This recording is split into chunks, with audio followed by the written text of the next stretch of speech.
postoje dve grupe ljudi. Prva grupa je većina i nema pojma za ovo što ću reći. Druga grupa će saznati i to su oni koji budu pogledali ovaj video. Matematika savršeno prikazuje 1% boljitak svakog dana, 37 puta bolji na godišnjem planu. Drugim rečima, ako ne radiš ništa, ostaješ isti. Ako se trudiš malo, menjaš ceo svet oko sebe.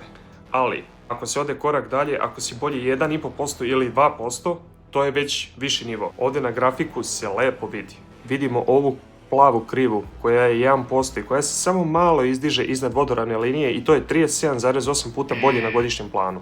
Zatim imamo ovu zelenu iznad koja je malo izraženija i koja podrazumijeva boljitak od 234 puta. A pazi šta se dešava sa žutom koja je 2%. 1377 puta bolji čak na godišnjem planu. Kako da to postignemo? Iako je ovo teško izmeriti, sve što je potrebno je da dodamo malo veći intenzitet za boljitak od 2%.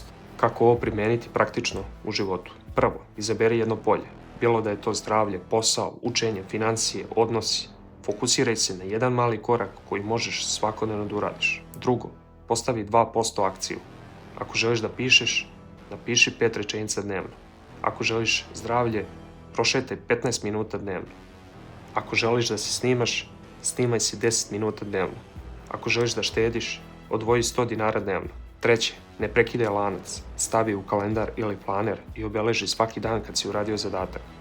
Zapamti, cilj nije savršeno, već završeno. Četvrto, ne propuštaj 2 dana bez rada.